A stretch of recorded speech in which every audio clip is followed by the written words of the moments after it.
పెళ్ళైనా పండగైనా వేడుక ఏదైనా పట్టుచీరల ప్రత్యేక వేదిక వారాహి సిల్క్స్.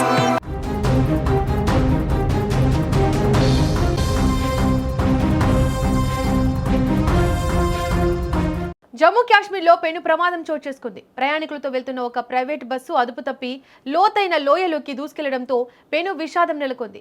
ఈ ఘోర ప్రమాదంలో సుమారు 15 మంది ప్రయాణికులు అక్కడికక్కడే ప్రాణాలు కోల్పోగా మరో 20 మందికి పైగా తీవ్రంగా గాయపడ్డారు. క్షతగాత్రులలో పలువురి పరిస్థితి విషమంగా ఉండడంతో మృతుల సంఖ్య ఇంకా పెరిగే అవకాశం ఉందని అధికారులు ఆందోళన వ్యక్తం చేస్తున్నారు.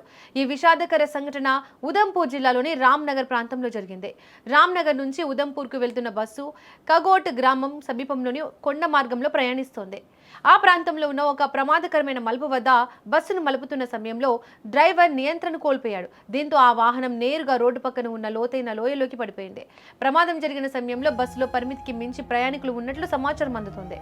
లోయలోకి పడిపోయిన బస్సు తునాతునకలైంది. ప్రమాదం జరిగిన వెంటనే స్థానిక ప్రజలు భారీ ఎత్తున ఘటనా స్థలానికి చేరుకుని సహాయక చర్యలు ప్రారంభించారు. లోయలో చిక్కుకున్న వారిని బయటకు తీసేందుకు పోలీసులు, ఎన్డీఆర్ఎఫ్ బృందాలు రంగంలోకి దిగాయి. గాయపడిన వారిని వెంటనే సమీపంలోని ఆసుపత్రికి తరలించారు. తీవ్రంగా గాయపడిన వారిని మెరుగైన చికిత్స కోసం ఉదంపూర్ జిల్లా ఆసుపత్రికి తరలించేందుకు ఏర్పాట్లు చేశారు. కేంద్ర మంత్రి జితేంద్ర సింగ్ ఈ ఘటనపై తీవ్ర దిగ్భ్రాంతి వ్యక్తం చేశారు. ఆయన ఉదంపూర్ జిల్లా కలెక్టర్తో మాట్లాడి సహాయక చర్యలను పర్యవేక్షించాలని ఆదేశించారు. అవసరమైతే తీవ్రంగా గాయపడిన వారిని ఎయిర్ లిఫ్ట్ చేసేందుకు కూడా ప్రభుత్వం సిద్ధంగా ఉందని ఆయన తెలిపారు. కొండ ప్రాంతాల్లోని రహదారులపై అతివేగం, అజాగ్రత్త వల్ల ఇలాంటి ప్రమాదాలు తరచూ జరుగుతూనే ఉన్నాయి. ఈ బస్సు ప్రమాదానికి కూడా అతివేగమే కారణమని ప్రాథమికంగా తెలుస్తోంది.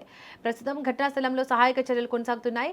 బస్సు శిథిలాల కింద ఎవరైనా చిక్కుకున్నారేమోనని అధికారులు గాలిస్తున్నారు.